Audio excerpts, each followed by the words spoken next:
2021년 4월 18일 부활주일 뒤에 두 번째 주일 예배를 시작하겠습니다. 먼저 광고 말씀을 드리겠습니다. 기독교 한국침례회 강서지방의 진리교회 성도들과 담임 목사님이 함께 해주시는 것에 늘 감사의 마음을 드립니다. 또한 적극적인 후원에 대해서도 감사를 드립니다. 춘천에 있는 춘성교회 담임 목사님과 성도님들에게도 감사를 드리고 좋아요, 구독을 눌러주시는 모든 분에게도 또한 감사를 드리며 예배를 시청이 아니라 함께하는 마음으로 동영상을 클릭해 주시고 또 마음으로 지지하고 후원해 주는 분들에게도 또한 감사를 드립니다. 전능하신 하나님 우리 아버지께서 우리를 이 예배로 부르셨습니다. 예수 그리스도의 보혈의 공로와 성령의 도우심으로 함께 된 우리 믿음의 형제들은 그 부르심에 합당하게 응답하여 신령과 진정으로 예배 드리겠습니다. 다 같이 사도신경으로 신앙 고백하시겠습니다. 전능하사 천지를 만드신 하나님 아버지를 내가 믿사오며 그 외아들 우리 주 예수 그리스도를 믿사오니 이는 성령으로 잉태하사 동정녀 마리아에게 나시고 본디오 빌라도에게 고난을 받으사 십자가에 못 박혀 죽으시고 장사한 지 사흘 만에 죽은 자 가운데서 다시 살아나시며 하늘에 오르사 전능하신 하나님 우편에 앉아 계시다가 저리로서 산 자와 죽은 자를 심판하러 오시리라. 성령을 믿사오며 거룩한 공회와 성도가 서로 교통하는 것과 죄를 사하여 주시는 것과 몸이 다시 사는 것과 영원히 사는 것을 믿사옵나이다. 아멘. 교동문은 9번입니다. 새 교동문 9번, 시편 15편입니다.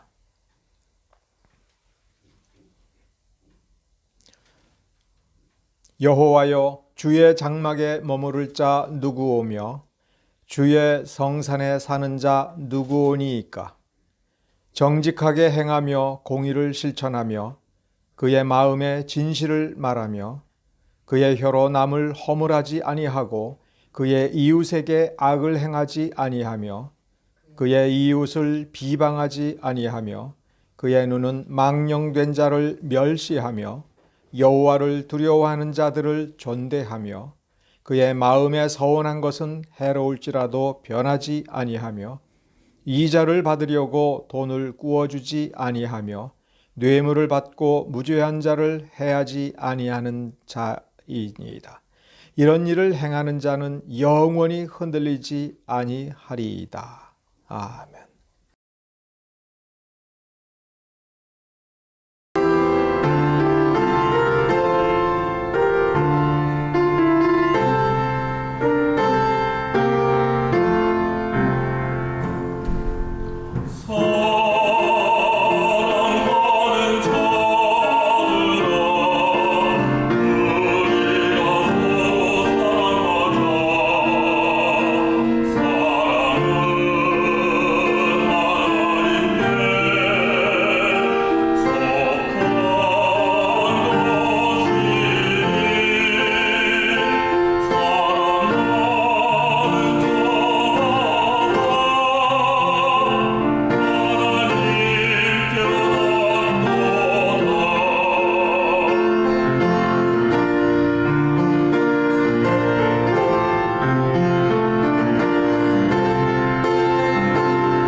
기도하겠습니다.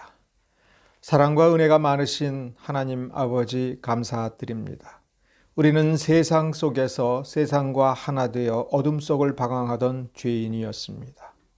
스스로 의롭다고 여기며 스스로 선하다고 여기며 멸망의 길을 걸어가고 있었습니다.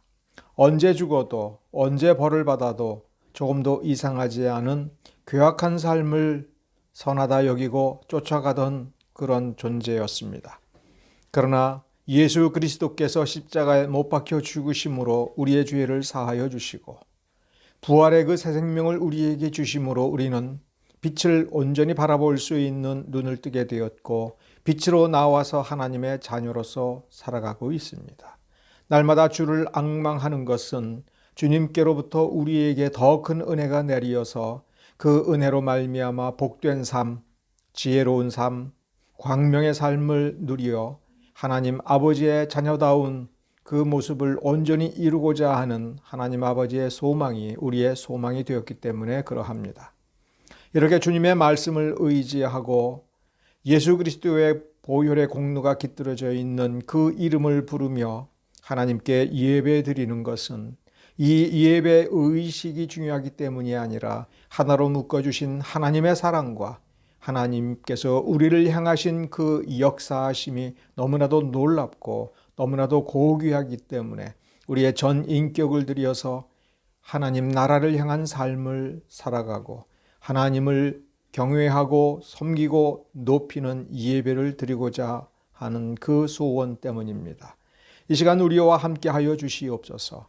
이 시간 이 자리에 이르기까지 우리의 속에 있는 악한 습성들, 아직 버리지 못하고 아직 물들어져 있는 여러 가지 잘못된 행습들을 하나하나 발견하고 깨우치고 고쳐나가게 하여 주시옵소서.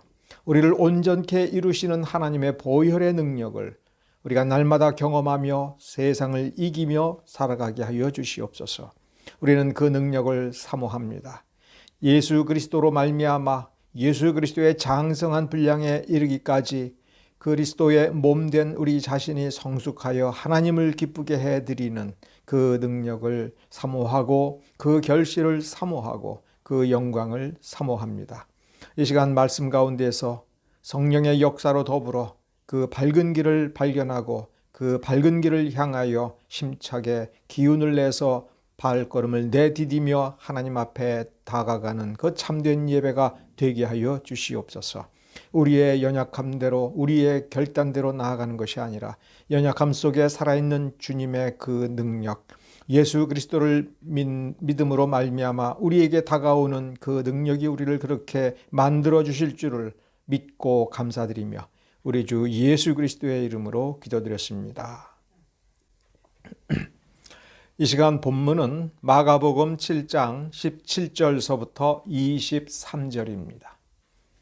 제가 봉독해 드리겠습니다.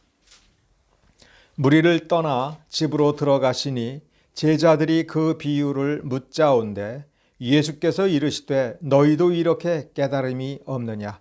무엇이든지 밖에서 들어가는 것이 능히 사람을 더럽게 하지 못함을 알지 못하느냐? 이는 마음에 들어가지 아니하고 배에 들어가 뒤로 나감이니라 하심으로 모든 식물을 깨끗하다 하셨느니라. 또 가라사대 사람에게서 나오는 그것이 사람을 더럽게 하느니라. 속에서 곧 사람의 마음에서 나오는 것은 악한 생각, 곧 음란과 도적질과 살인과 간음과 탐욕과 악독과 속임과 음탕과 흘기는 눈과 회방과 교만과 광패니 이 모든 악한 것이 다 속에서 나와서 사람을 더럽게 하느니라. 이 본문을 보면서 우리는 무엇을 질문해야 할까요?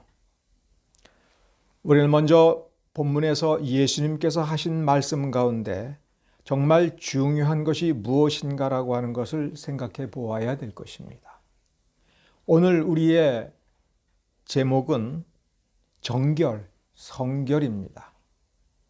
그러나 어쩌면 그 성결보다도 더 중요한 것은 예수님께서 이 율법 선생들에 대하여 지적하시면서 가르쳐준 그 원리의 그 범위가 어떠한가, 예수께서 무엇을 반복하셨는가라고 하는 점을 먼저 좀 보아야 될 것입니다.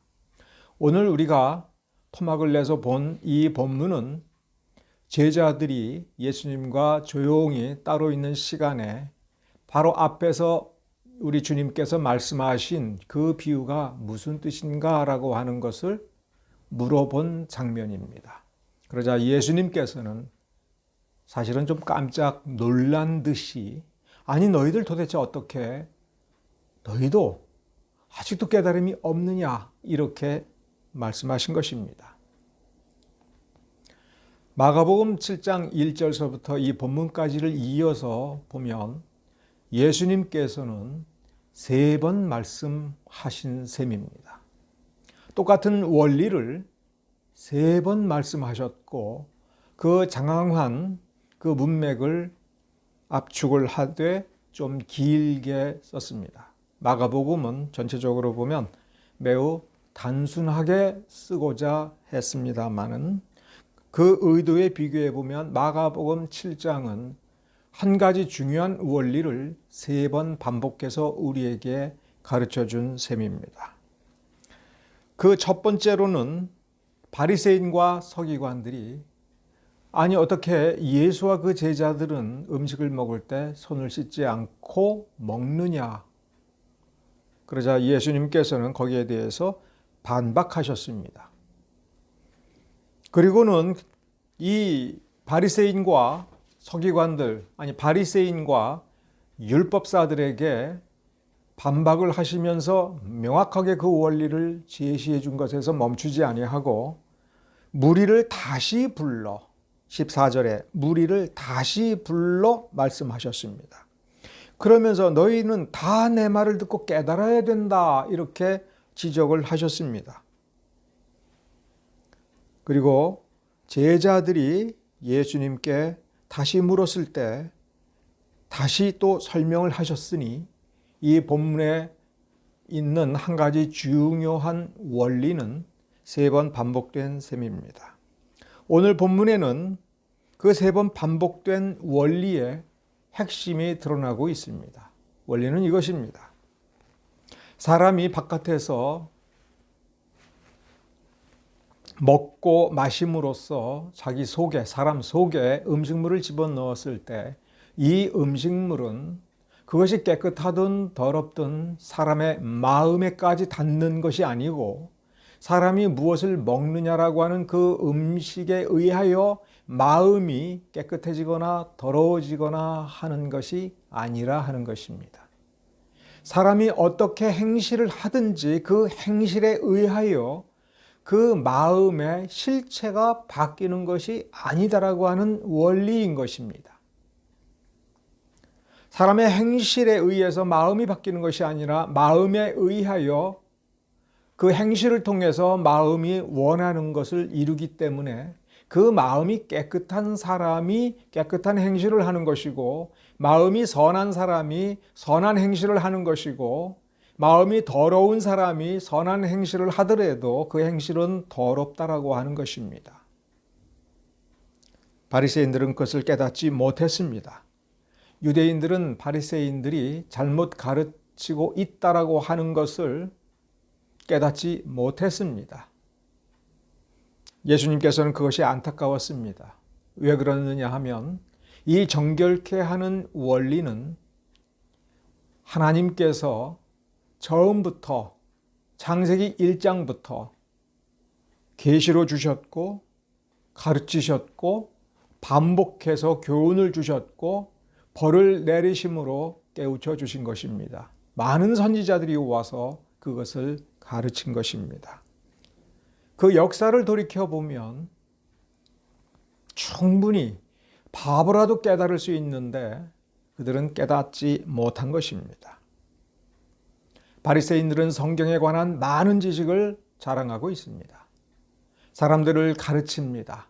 성경에 이렇게 써 있으니 너희들은 이렇게 해야 된다라고 가르치고 있습니다. 정결케 하는 이 의식은 모세의 율법에 기록되어 있습니다. 그래서 바리새인들과 서기관들은 이 모세의 율법을 연구하여 성막과 제사 제도와 성막에 들어가서 하나님을 봉직하는, 하나님을 섬기는 그 원리들을 연구하여 백성들에게 그것을 세세하고 낱낱이 규정하여 가르쳐서 지키게 하였습니다. 그러면서 바리새인들은 그렇게 생각했습니다. 하나님께서 우리에게 보여주신 이 모세의 율법은 하나님의 말씀의 가장 중요한 핵심이고 우리가 하나님을 섬기는 가장 중요한 도리인데 여기에 쓰여져 있는 대로 우리가 가르쳐서 행하게 하였으니 자신들이야말로 그 누구보다도 하나님을 공경하게 만드는, 하나님을 가장 높은 차원에서 섬기는 것이라고 하는 생각을 가졌습니다. 그들은 무엇을 놓쳤습니까? 아주 너무나도 명백한 것을 놓쳤습니다. 모세의 율법이 있기 전에 하나님께서 택하신 백성들이 존재하고 있었습니다. 하나님께서 이스라엘을 선택하셨기 때문에 모세가 나올 수가 있었던 것이고 그들이 율법을 받을 수가 있었던 것입니다. 이스라엘 백성들이 존재할 수 있었던 것은 하나님께서 아브라함을 선택하시고 아브라함을 택하시고 아브라함을 통해서 이삭을 주셨기 때문에 그리고 그 이삭을 지키시고 복 주셨기 때문에 그래서 야곱이 태어나고 에서가 아니라 야곱을 통해서 12지파가 생겨났던 것입니다. 아브라함이 모세의 율법이 있기도 전에 의롭다함을 받았습니다.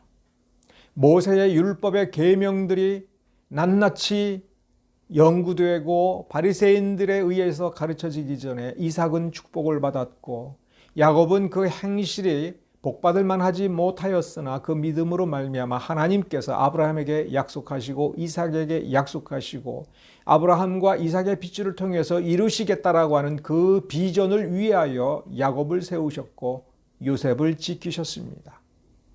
하나님께서 그렇게 지켜주셨기 때문에 그들은 애굽에서 출애굽을 할 수가 있었고 시내산에 도달할 수가 있었고 거기서 계명을 받을 수가 있었습니다.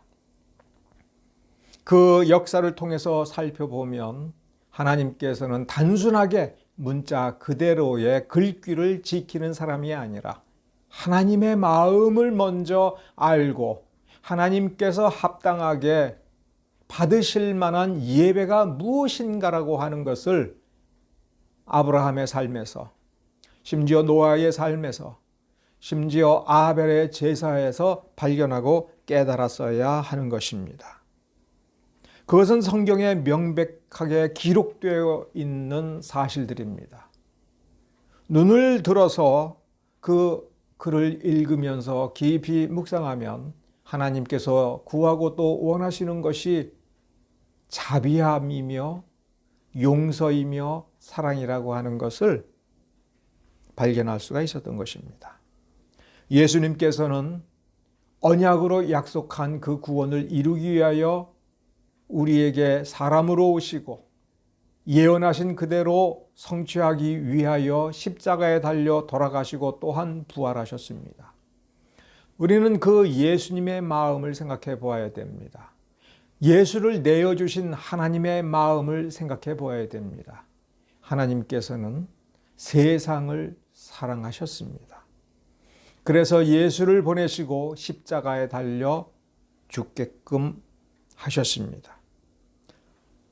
아버지는 아들을 사랑했습니다. 아버지는 그 아들을, 하나밖에 없는 그 아들을 너무나 사랑했기 때문에 그 아들을 내어주면서 그 아버지의 마음이 어떠했을까를 우리는 또한 아브라함이 이삭을 모리아산으로 끌고 가서 그를 결박하여 하나님께 제사를 드리고자 했던 그 장면을 묵상하고 우리의 자녀들이 아팠을 때의 우리의 심정을 생각해 본다면 하나님은 우리의 그 찢어지는 심령보다도 몇만 배, 아니 무한히 더 아팠을 것을 우리는 능히 생각해낼 수가 있습니다. 그러나 아들을 내어서 아들을 죽이게끔 허용한 그 사랑은 실은 우리를 향한 그 사랑이 있었고 그 사랑을 이루겠다라고 하는 하나님의 마음이 있었기 때문에 그러한 것입니다. 율법의 계명을 지켜서가 아니라 하나님의 마음, 하나님의 마음에 흡족하게 살고자 하는 그 소망이 훨씬 더 위대한 것이고 하나님께서 진정 바라는 것이고 우리가 믿음이라고 하는 채널을 통해서 하나님께로부터 공급받는 것은 바로 그러한 마음인 것입니다. 그 마음은 하나님만이 깨끗하게 할 수가 있는 것입니다. 율법을 지킬 때에 하나님을 향한 그 사랑이 있어야 되는 것이고 율법의 작구를 해석을 할 때에 그 작구 속에 깃들여져 있는 하나님의 사랑이 해석이 되어야 되고 그 말씀을 전하여 주고 계명을 전하여 주고 계명을 지키게 할 때 그 사랑 그리고 그 사랑 속에 있는 그 정의와 그 능력이 전달되어서 이 백성이 하나님을 사랑한다라고 하는 것이 단지 말에만 있지 않고 하나님의 계명을 엄수한다는 것이 입술에만 있지 않고 마음에 있게 하는 것은 바로 율법 선생들이 마땅히 깨달아야 되는 것이고 하나님의 백성이라면 마땅히 당연히 자연스럽게 알아야 하는 것입니다. 그러나 바리새인들은 예수님을 멸시했습니다. 갈릴리 사람이기 때문에 멸시했습니다. 갈릴리에서는 선지자가 나온 적이 없기 때문에 멸시했습니다. 예수님이 나사렛이라고 하는 가난한 동네에 지극히 가난한 목수의 아들로 태어나고 목수로 살아왔고 그 가난한 형편을 자신의 능력으로 부유하고 부강하게 만들지 못했기 때문에 멸시했습니다.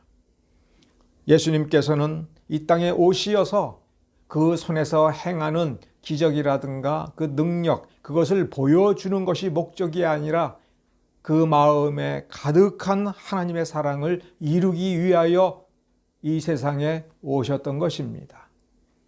그 마음이 차고 넘치고 능력이 되어서 그 삶을 변화시키는 것이 하나님의 목적인 것입니다. 그것을 바울이 갈라디아서에서 6장 1절에서 이렇게 표현하고 있습니다.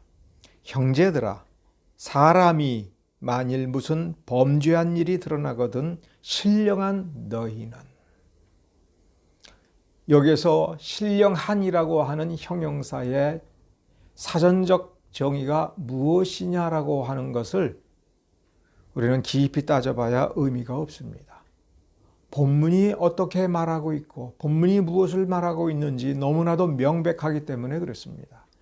너희가 예수를 믿고 하나님의 자녀가 되었다라고 한다면 당연히 너희들은 서로 형제가 된 것이 맞고, 너희들이 형제라면 너희들은 사람이 형제가 만일이라고 쓰지 않고 사람이 만일이라고 썼습니다. 신령한 사람은 신령하지 못한 사람도 사람이라고 보고, 그 사람이 범죄한 일이 있는 것을 보면 그가 불쌍한 사람이라고 하는 것을 생각하여 온유한 마음을 품어야 된다라고 얘기하고 있습니다. 온유한 마음. 신령하기 때문에 구원받았기 때문에 예수님으로부터 생명을 받은 새 생명으로 거듭났기 때문에 온유한 마음을 가질 수가 있는 것입니다. 신령한 사람만이 온유한 마음을 가지는 것입니다. 이 온유한 마음은 손을 씻는다거나 깨끗한 음식을 먹는다거나 레위기 11장에 규정된 음식 이외에는 아무것도 먹지 않고 하나님께서 율법에서 정한 대로의 그 음식만을 제사장처럼 깨끗하게 손을 씻고 발을 씻고 몸을 씻고 정결하게 하고, 그렇게 해서 먹는다고 해서 생기는 것이 아니라 하는 것입니다. 신령한 사람은 당연히 온유한 마음을 가져야 되고 그 마음에서부터 퍼져나와서 마땅한 행실을 해야 신령한 사람이라는 뜻입니다.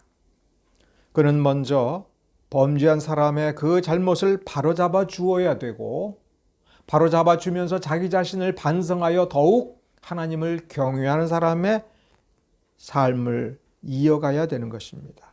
너도 그러한 범죄에 빠지지 않을까 두려워하라. 내가 신령하지만 여전히 너도 사람이다라고 하는 것입니다. 너도 이 세상에서 여전히 육으로 살아가고 여러 가지 문제를 만날 때에 그 속에 있는 죄성이, 죄의 습관이, 죄에 길들여져 있던 그 버릇이 살아나와서 구원받지 못한 사람과 똑같은 행실을 하게 되는데, 그런 잘못을 범하지 말라고 이렇게 경고하는 것입니다. 그러면서 그 바로 잡아주면은 그렇게 범죄한 사람들의 그 잘못, 그것으로 인한 그 고통, 그리고 그 범죄에서 벗어나고자 하는 여러 가지 힘들고 어려운 싸움, 그리고 연약하여 지치고 힘들어 어찌할 바 모르는 그러한 사람들, 그러한 형제들, 그러한 이웃의 짐을 나누어 질 것을 요구합니다. 그렇게 함으로써 또 그렇게 할 때에 그리스도의 법을 성취하는 것이다.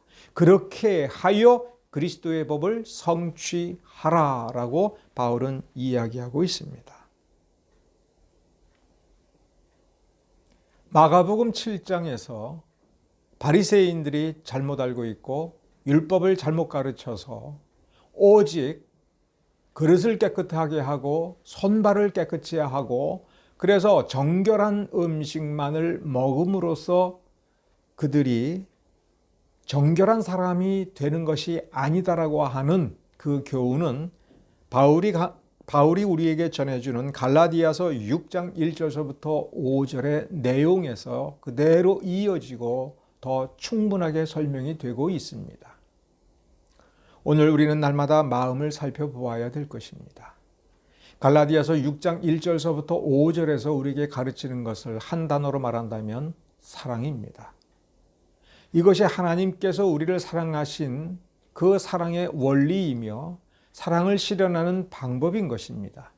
그래서 갈라디아서 6장 2절에서 말하는 그리스도의 법은 사랑의 법이며 그 사랑의 법을 성취하는 방법에 대한 명확한 가르침이며 원리인 것입니다. 그래서 기독교는 자비의 종교이며 관용의 종교이며 그렇다고 해서 방종케 하는 것이 아니라 바로잡아주고 그래서 이끌어주는 그것입니다. 신령한 우리는 바로 이 세상의 빛과 소금인 것입니다. 바리새인들은 세상을 버리라고 가르칩니다. 바리새인들은 형제라 할지라도 율법을 충족시키지 못하고 자신들이 가르치는 그 문자 그대로 실행하며 살지 못하는 자들을 버리라고 가르칩니다. 그들은 더러우니까 버리라고, 버려야 마땅하다고, 버림을 받아야 마땅하다고, 그것이 오히려 신령한 것이다라고 거꾸로 가르치고 있습니다. 우리들은 약한 자를 생각하고 그 약한 자에게 예수 그리스도의 사랑을 말해줄 뿐만 아니라 더불어 함께하는 그 삶을 어떻게 이룰 것인가를 고민해야 되는 사람인 것입니다. 우리가 예배를 드릴 때에 이 예배가 하나님 받으시기에 합당한지 우리는 생각해 볼 때 단순히 신령과 진정을 생각할 때가 너무나 많습니다. 마가복음 7장 1절서부터 23절 그리고 오늘 우리가 본문으로 잡은 부분을 보면 이것은 단순하게 율법적 규례를 말하는 것이 아니라 참된 예배의 본질을 우리가 어떻게 이루는 것인가에 관한 아주 깊숙한 설명이며 예시인 것입니다. 예수님께서는 그 제자들이 하나님의 택하신 종이며 예수 그리스도께서 길리워 내시는 그리고 이제 교회를 세우기 위하여 파송할 그 사도들이 되기 위해서는 단순히 예수님께로부터 권한을 위임받는 것이 아니라 이 마음을 가져야 되는 것입니다. 사도들이 우리와 다른 점이 무엇이냐 하면 사도들은 좀 더 완전하고 우리는 좀 더 부족한 것인데 무엇이 더 충분한 것인가라고 할 때 바로 이러한 마음을 가지고 예수께서 십자가에 달려 돌아가실 때에는 터무니없이 부족한 인간이었으나 예수께서 죽으신 이후에 그 부정을 사함받고 부활의 권세를 힘입어서 오순절 성령의 세례를 받고 성령 충만함을 받고 파송을 받았을 때에는 바로 본문이 규정하고 있는 그 마음을 가지고 살았던 것입니다. 바울 또한 능력으로 살았다기보다도 바로 그리스도의 법을 성취하기 위하여 사는 것입니다. 이 땅 위에서 그리스도인으로 살아간다면 우리는 마땅히 이렇게 그리스도의 법을 성취해 나가고 그리스도의 법을 이웃에게 전파하는 사람이 되어야 될 것입니다. 그럴 때에 우리는 우리의 마음이 온전한 것인가, 우리의 마음이 어떠한가를 생각해 보아야 될 것입니다. 예수 그리스도의 그 법, 사랑의 법, 하나님께서 세상을 사랑하시면서 예수 그리스도를 내어주셔서 십자가에 달려 돌아가게끔 허용하신 그 사랑의 법을 우리가 가슴에 간직한다면 참으로 하나님의 위로와 능력이 그 안에 있을 것을 우리는 확신해도 좋습니다.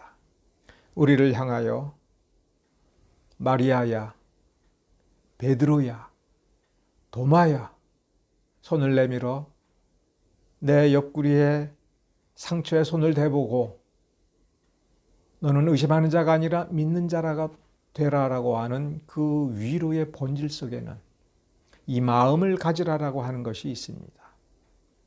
이 마음을 갖는 것만큼 더 크고 위대한 능력이 어디에 있을까? 우리가 한번 생각해 보아야 됩니다.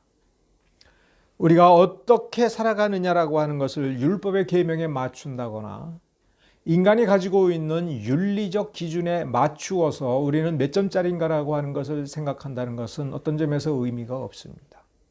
우리에게 이러한 마음이 있는가? 온유한 심령이 있는가? 신령하기 때문에 온유하고 그래서 이웃의 잘못을 지적하기 이전에 지적함과 동시에 그리고 지적한 뒤에 우리는 그를 바로잡기 위해서 무엇을 했는가? 그의 짐을 나누어 지기 위해서 무엇을 했는가?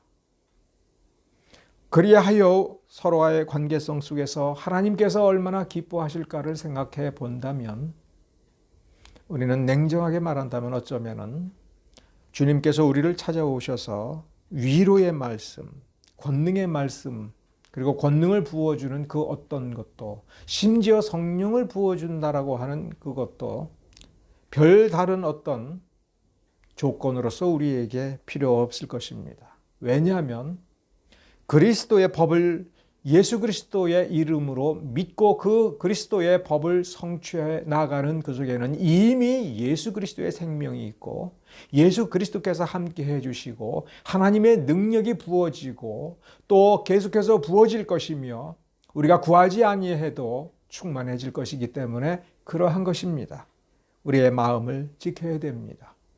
우리의 마음을 지킬 때에 우리는 신령한 존재로서 이 땅 위에서 소금과 빛으로 조금도 부족함이 없을 것을 여러분 믿으시기 바랍니다. 기도하겠습니다.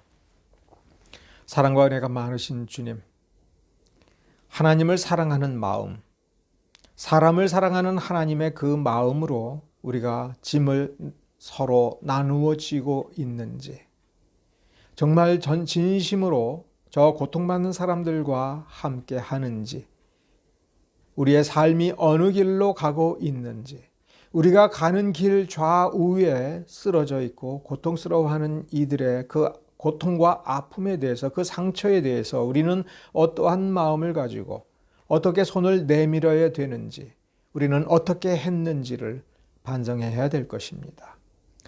그것을 깨닫게 하여 주시고 온 마음을 향하여 온 마음으로 주님의 말씀을 붙들고 그 말씀에서 나오는 능력으로 우리의 이 신령함을 이루게 하여 주시고 온유한 심령이 우리의 심령을 가득 채우게 해 주시고 하나님께서 기뻐하시는 공평과 정의와 사랑이 우리로 인하여 이 땅 위에서 생겨나고 넘치게 하여 주시옵소서. 이 모든 것을 우리 주 예수 그리스도의 이름으로 기도드렸습니다. 지금은 우리 주 예수 그리스도의 은혜와 하나님 아버지의 사랑과 성령의 교통하심이 지금으로부터 영원토록 함께할지어다.